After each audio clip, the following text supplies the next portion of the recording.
सो देखिए बेटा, what we have done in the last class, नया चैप्टर हमने कोलिजन किया था लास्ट क्लास में। So we will start centre of mass today. Centre of mass एक ऐसा टॉपिक है जिससे आगे रिजिड बॉडी डायनामिक्स में हेल्प मिलेगी आपको। मतलब कि हम पार्टिकल्स को पॉइंट साइज मानते हैं, तो मानते हैं ना पॉइंट साइज, तो वो पॉइंट कौन सा मानेंगे? वो पॉइंट मानेंगे उनका सेंटर ऑफ मास। तो उससे पहले हमें ये पता तो होना चाहिए ना सेंटर ऑफ मास कहाँ लाई करता है। जैसे कि एक हथौड़ा अगर ले, हथौड़े का सेंटर ऑफ मास आपको क्या लगता है कहाँ होगा? आगे। थोर का हैमर है, ये आयरन पार्ट है, तो आयरन पार्ट के जरा नजदीक से इसका सेंटर ऑफ मास होगा। सो नॉलेज क्यों जरूरी है सेंटर ऑफ मास की?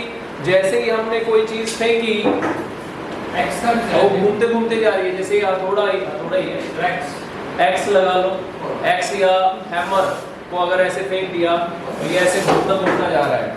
तो कोई एक ऐसा पॉइंट जरूर होगा जो लीनियर मोशन कर रहा है। कैसा मोशन कर रहा है? लीनियर। और वो पॉइंट कौन सा होगा इसका? सेंटर ऑफ मास। इसलिए सेंटर ऑफ मास ज्यादा जरूरी है। हमें अगर सेंटर ऑफ मास का पता चल गया, यस और नो?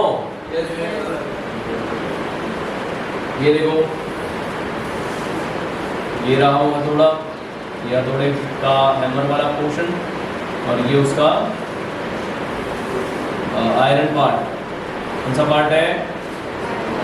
आयरन वाला पार्ट है। तो यहाँ यही था ना सेंटर ऑफ मास। ये देखो यहाँ मैंने यही बोला था। सर ये घूमेगा क्यों? जी बेटा, घूमेगा क्यों? अगर हमने कोई चीज ऐसे फेंकी जो ऐसे रिवॉल्व भी हो रही है और उसके साथ साथ आगे भी ट्रेवल कर रही है, घूमेगा तो सही ना? बिल्कुल ऐसे भी ना, बिल्कुल सीधा नहीं, सीधा सीधा फेंक दिया तो फिर तो हर पार्टिकल ही लीनियर मोशन कर रहा है। लेकिन अगर हमने घुमाते हुए फेंका, तो सेंटर ऑफ मास तो बिल्कुल सीधा सीधा मोशन कर रहा है। अरे कर रहा है या नहीं कर रहा है? Yes sir. देखो आप लोगों को यहीं से क्लियर हो जाएगा। इसी को मैं कॉपी कर लेता हूँ, पेस्ट कर लेता हूँ, और इसी को यहाँ पे ऐसे घुमा देते हैं हम, ठीक है? फिर से पेस्ट कीजिए।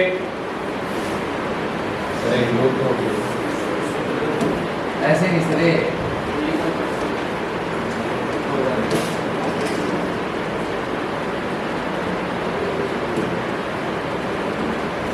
अभी ठीक है?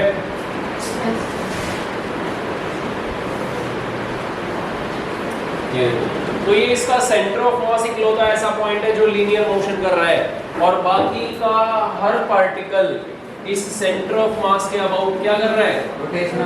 रोटेशनल मोशन कर रहा है। कैसा मोशन कर रहा है बेटा? रोटेशनल।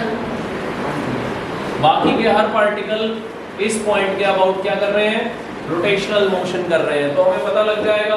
पहले हम with respect to inertial frame, हम इसके सेंटर ऑफ मास का मोशन ऑब्जर्व कर लेंगे। फिर with respect to centre of mass हम इसके बाकी पार्टिकल्स का मोशन ऑब्जर्व करेंगे। बोलो यस और नो? Yes sir. जैसे एक एग्जांपल मुझे याद आता है, इसी से ही एक एग्जांपल मैं बता देता हूँ जरा। हाँ,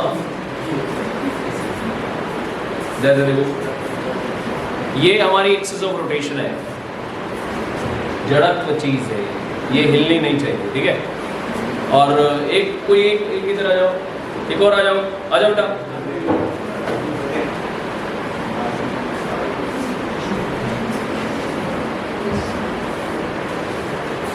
थोड़ा फ्रेम को दूर कर लेते हैं।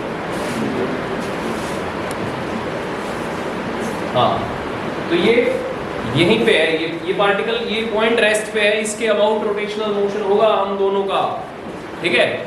किसका? अब मेरे रिस्पेक्ट में सोचना, हम दोनों क्या है? ऐसे घूम रहे हैं। तो देखो, घूम अरे घूम यार, हाँ घूम जा। तो देखो हमने दोनों ने रोटेशनल मोशन किया है, दोनों ने मोशन किया है ना, लेकिन मेरे रिस्पेक्ट में तो वो भी घूम गया। देखो पहले तो मेरे सामने था, इधर हाँ यहाँ कैमरे में दिखना चाहिए। देखो पहले तो क्या था, मेरे सामने था ना ये, तो अब ये घूम के कहाँ आ गया? तो मेरे रिस्पेक्ट में बताओ इसने कैसा मोशन किया? तो अगर मैं मेरे रिस्पेक्ट में देखूंगा तो इसका रोटेशनल मोशन भी होगा, है ना। और मेरे रिस्पेक्ट में देखो ये यहाँ था, पीछे था मेरे, तो ये घूम के आगे आ गया। हालांकि बेशक से ये बॉडी रेस्ट पे हो, लेकिन मेरे रिस्पेक्ट में तो ये भी घूम ही रही है। चलो जाओ। तो ये होता है, अगर मैं मेरे रिस्पेक्ट में सोचूं तो ये भी कैसा मोशन कर रहा है?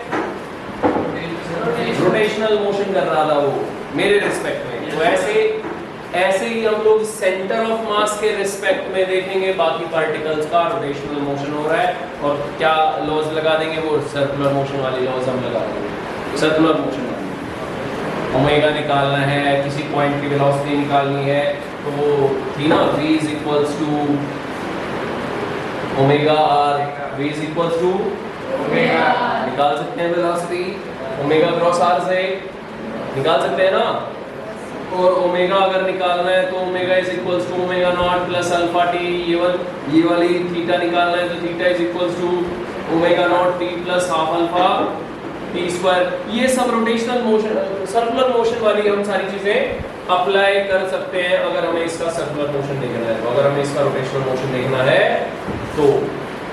तो अब सबसे पहले हम सिस्टम ऑफ पार्टिकल्स पढ़ेंगे। System of particles. तो बेटा यहाँ ना दो तरह के सिस्टम ऑफ पार्टिकल्स हैं। कितने तरह के सिस्टम ऑफ पार्टिकल्स हैं? हमारे यहाँ दो तरह के सिस्टम ऑफ पार्टिकल्स होते हैं। पहला डिस्क्रीट सिस्टम ऑफ पार्टिकल्स और दूसरा है कॉन्टिन्यूअस सिस्टम ऑफ पार्टिकल्स। कैसा कैसा है? डिस्क्रीट सिस्टम ऑफ पार्टिकल्स और ये है कॉन्टिन्यूअस सिस्टम ऑफ पार्टिकल्स। तो डिस्क्रीट सिस्टम ऑफ पार्टिकल्स कैसा होगा और कॉन्टिन्यूअस सिस्टम ऑफ पार्टिकल्स कैसा होगा? वो देखो, डिस्क्रीट का मतलब होता है अलग अलग पार्टिकल्स है। कैसे पार्टिकल्स है? और कुछ ना कुछ दूरी पे रखे हुए हैं। जैसे अगर मैं लीनियर डिस्क्रीट की बात करूं, लीनियर डिस्क्रीट की बात करूं, लीनियर डिस्क्रीट में एक पार्टिकल यहाँ रखा है, दूसरा उससे और दूर रखा है, तीसरा उससे और दूर रखा है, यानी एक लाइन पे रखे हुए हैं, एक ही लाइन। इसलिए लीनियर वर्ड आया। क्या वर्ड आया? लीनियर। और ऐसे ही जैसे ये था 1D डिस्क्रीट, लीनियर डिस्क्रीट कह लो या 1D डिस्क्रीट कह लो, 1 डायमेंशन भी बोल सकते हैं। ऐसे ही 2D मतलब दो, अगर दो एक्सेस के अलावा रखे हुए हो तो 2D आ जाएगा। जैसे एक y एक्सेस के अलावा भी पार्टिकल्स रखे हुए हैं, x एक्सेस के अलावा भी पार्टिकल्स रखे हुए हैं, ऐसे पार्टिकल्स रखे हुए हैं। ये जो सिस्टम ऑफ पार्टिकल्स है ये कैसा है? 2D सिस्टम ऑफ पार्टिकल्स है। और 3D में क्या आ जाएगा? x के अलावा भी कोऑर्डिनेट्स होंगे उन पार्टिकल्स के, y के अलावा भी होंगे और z के अलावा, है ना। जैसे अगर मैंने दो पार्टिकल्स रख दिए स्पेस में कहीं पे भी, A और B, इस पार्टिकल का कोऑर्डिनेट है 0,3,4 और इस पार्टिकल की कोऑर्डिनेट है 0,5,3। ये 2D है कि 3D है? 2D है क्योंकि ये एक कोऑर्डिनेट तो 0 है दोनों का, एक कोऑर्डिनेट तो दोनों का 0 है, दोनों का सेम कोऑर्डिनेट या दोनों का क्या होना चाहिए? कोऑर्डिनेट वो 0 होना चाहिए, तब वो एक ही प्लेन में रखे हुए होंगे। कोऑर्डिनेट से पता चलता है? यस, कोऑर्डिनेट से भी पता चलता है 2D है या 3D है। चलो कोऑर्डिनेट से ही बताता हूँ एक और चीज। पार्टिकल A और B, ये पार्टिकल रखा है 3,0,0 और ये पार्टिकल रखा है 5,0,0। 1D डिस्क्रीट है। 1D कैसा है? डिस्क्रीट। ये पार्टिकल अलग जगह पे, ये पार्टिकल अलग जगह पे, अलग अलग जगह पे।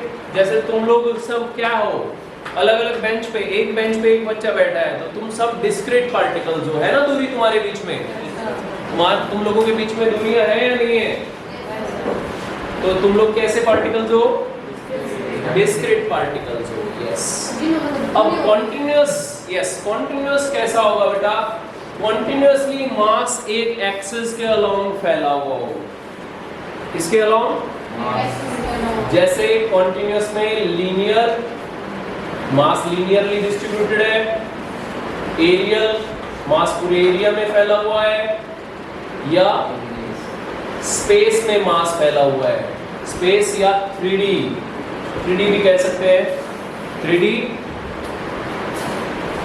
या इसको हम लोग वॉल्यूमेट्रिक भी बोल सकते हैं, वॉल्यूमेट्रिक ऑब्जेक्ट्स जिनका वॉल्यूम हो। अच्छा लीनियर का कोई एग्जांपल बताओ कोई, एक लाइन पे मास फैला हुआ है, जैसे ये स्टैंड, आपको ये कैमरा का स्टैंड दिख रहा है, ये कैमरा का स्टैंड दिख रहा है, इसमें देखो मास एक लाइन में फैला हुआ है ना, as compare to its length, thickness बहुत ही नेग्लिजिबल है ना, वैसे तो इसका वॉल्यूम भी है, लेकिन इसका देखो area as compare to its length कम है ना, तो हम क्या बोलेंगे, ज्यादातर अगर मुझे स्टैंड खरीदना हो ऐसा, तो मैं क्या बताऊंगा, उसकी लेंथ के बारे में बताऊंगा, ठीक है? आप दुकान पे जाके यही कहोगे ना, 9 मीटर का स्टैंड दे दो मुझे, ये तो नहीं कहोगे मुझे 2 सेंटीमीटर क्यूब का मुझे स्टैंड दे दो, ऐसा तो नहीं बोलोगे ना, क्या बोलोगे? 9 मीटर लंबा मुझे स्टैंड चाहिए। अब लेंथ को आपने प्रेफरेंस दी, क्योंकि उसकी लेंथ ही थी मेन थिंग क्या थी उसमें। अब आप बताओ ऐसे ऐसे कौन सी चीजें लीनियर हो सकती हैं, ऐसे फॉर एग्जांपल लेके बताओ, जैसे बहुत बड़े बड़े जो ऊंचे ऊंचे पेड़ होते हैं, है ना, वो लीनियर ऑब्जेक्ट्स हैं या नहीं है? ये मार्कर, ये पेन लीनियर है या नहीं है? और कोई एग्जांपल बताओ लीनियर का। स्टिक, ठीक है, और कोई एग्जांपल? चलो एरियल का एग्जांपल बताओ भी। लीनियर का एग्जांपल मैं बताता हूँ आप लोगों को, रिंग होगी, रॉड होगी, ये लीनियर के एग्जांपल्स हैं। रिंग में भी तो मास लेंथ में ही फैला हुआ है ना। बैंगल देखी आपने? बैंगल में मास उसकी लेंथ में फैला हुआ होता है ना? किसमें फैला हुआ होता है? लेंथ में फैला हुआ होता है, ठीक है। अच्छा एरियल में, इसमें नहीं, एरियल में बताइए बेटा, जिसमें मास एरिया में फैला हुआ हो पूरा, जैसे ये एक पेज, जैसे इस नोटबुक का एक पेज की बात करें, इसकी थिकनेस कितनी है बेटा? थिकनेस इसकी नेग्लिजिबल है। थिकनेस क्या है इसकी? तो हम इसका मेनली एरिया ही कहेंगे।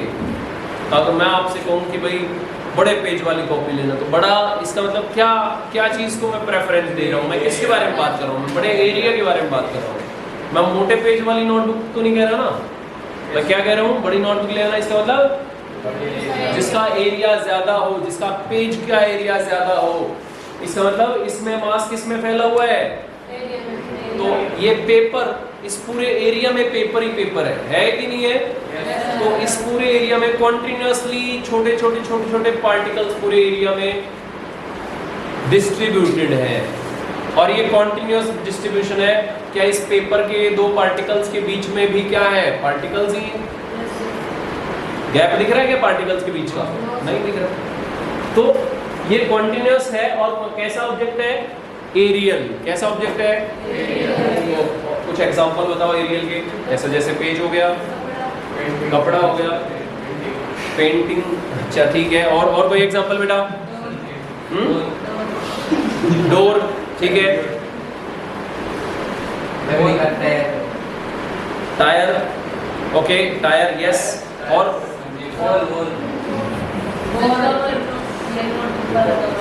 नोटबुक का, ओके। अच्छा तुम सब ना सीधे सीधे बता रहे हो।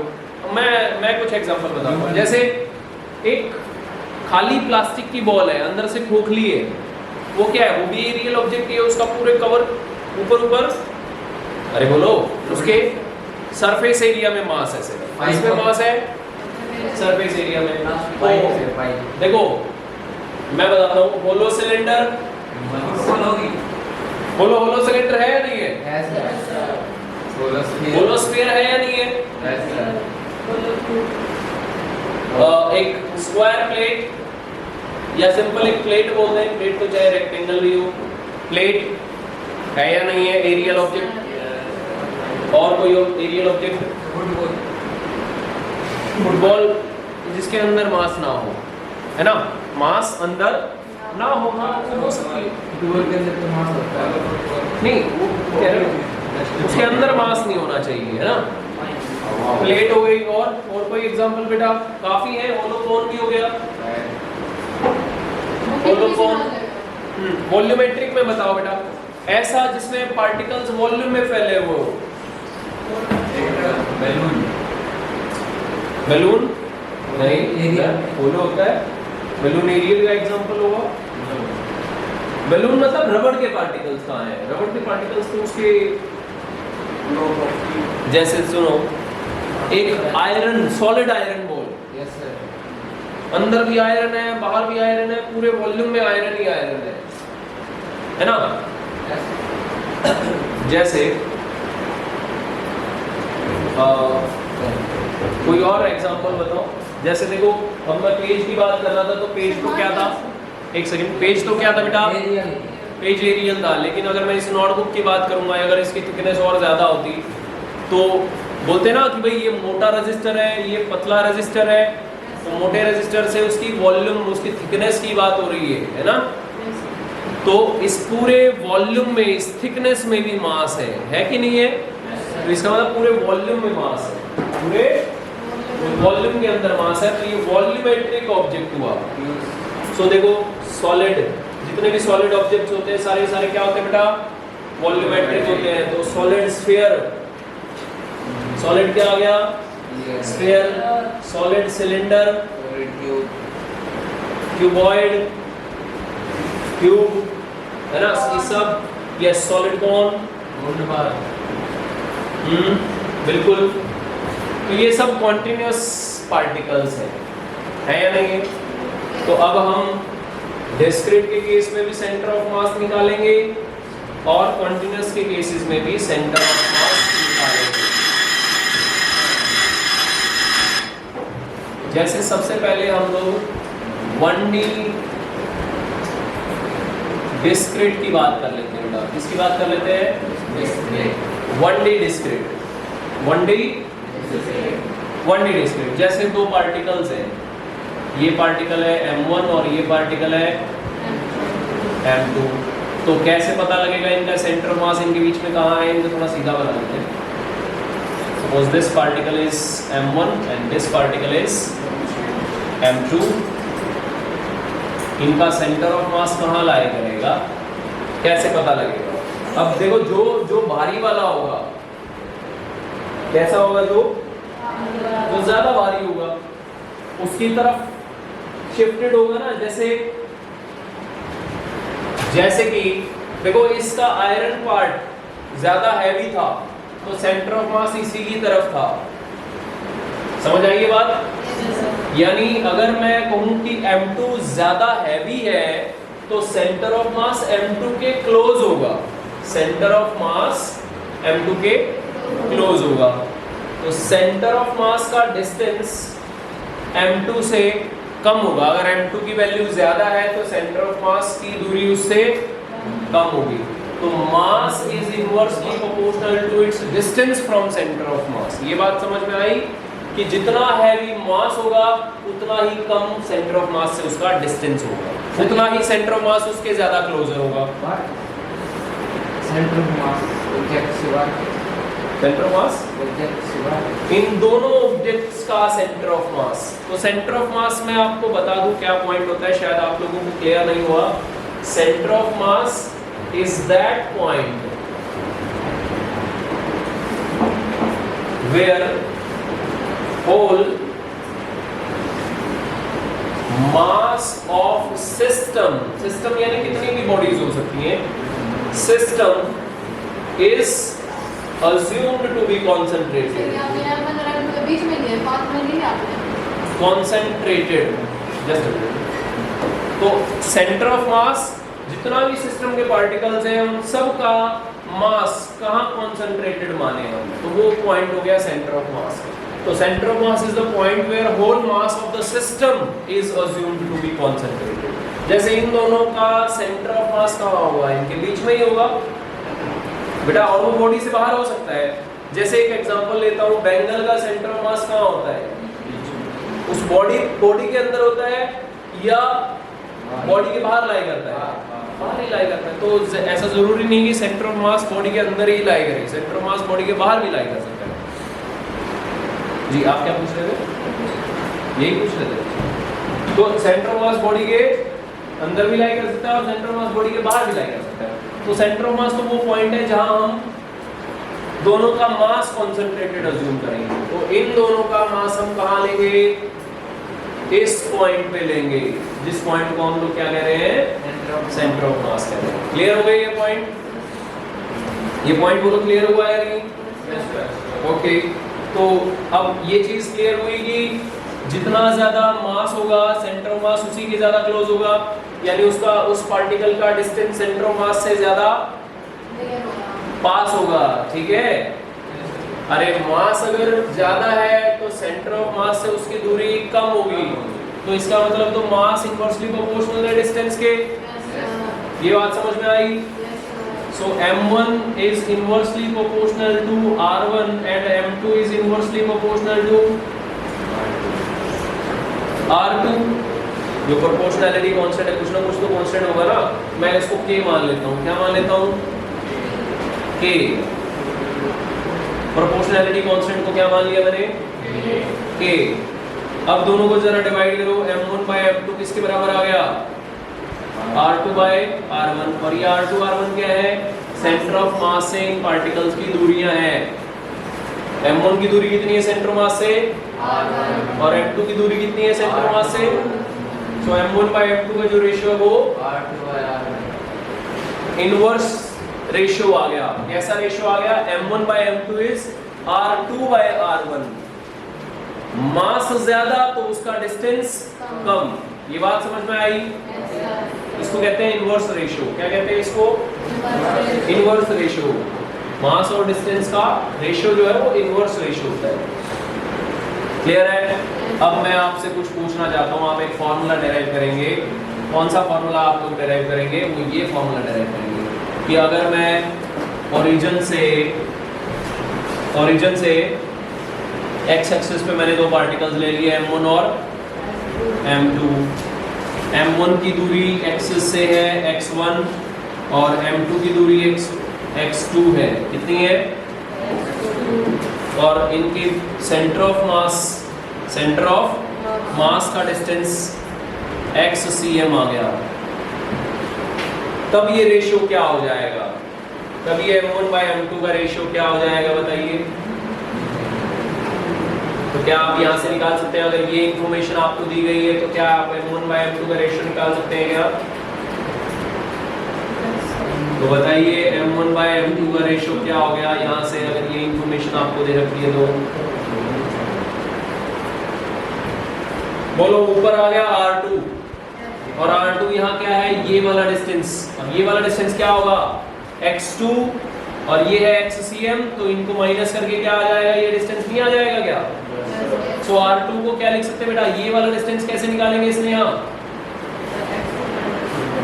x2 बेटा, x2 minus xcm, x2 minus xcm divided by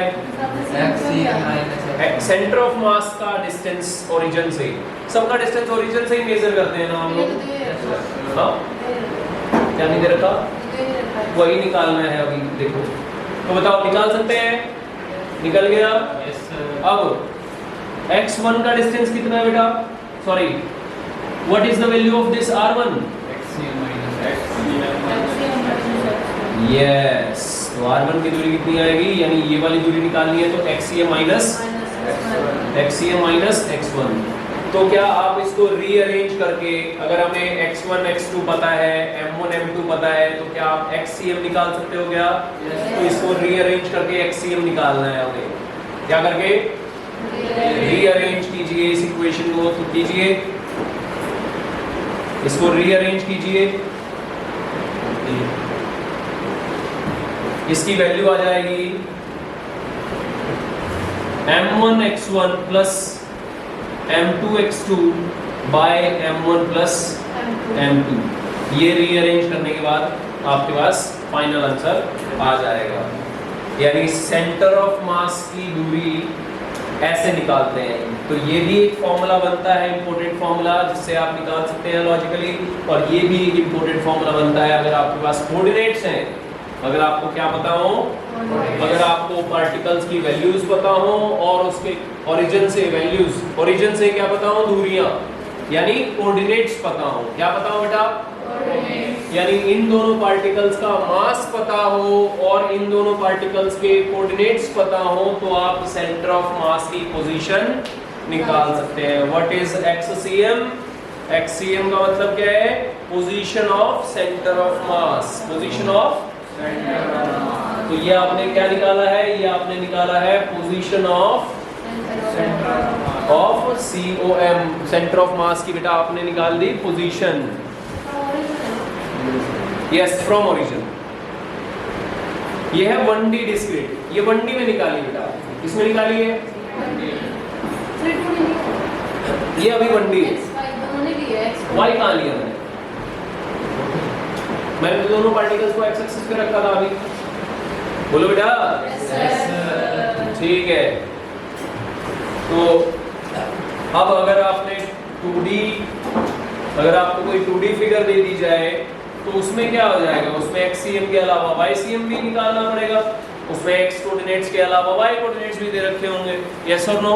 yes sir. Yes, तो उसमें XCM भी निकल आएगा और YCM भी निकल आएगा। बोलो ये सब नो। YCM भी निकल आएगा और XCM भी निकल आएगा। तो XCM क्या आएगा बेटा? उसमें XCM आ जाएगा m1 x1 plus m2 x2 bye m1 plus m2। अगर दो पार्टिकल्स हैं तो, अगर तीन हुए तो प्लस m3 x3 भी आ जाएगा। ठीक है, plus m3 and so on. जितने पार्टिकल्स हुए उतने ऐड होते जाएंगे। क्लियर है? ऐसे ही YCM क्या आ जाएगा? m1 y1 plus m2 y2 plus and so on upon m1 plus. तो इस इक्वेशन को, ऊपर वाली इक्वेशन को हम लोग किस तरह से फ्रेम आउट करेंगे? XCM विल बिकम, ऊपर तो हम किसका सम कर रहे हैं? m का और x का प्रोडक्ट करके mi into xi, mi into, और i की वैल्यू कहां से कहां तक? 1 से लेके n तक हमने ले ली है, n नंबर ऑफ पार्टिकल्स। दो पार्टिकल्स हैं तो भाई m1 x1 plus m2 x2। तीन पार्टिकल्स हैं तो m1 x1 plus m2 x2 plus m3 x3। ऐसे ही ith पार्टिकल तक अगर चला गया तो mi xi तक हमें क्या करते रहना है?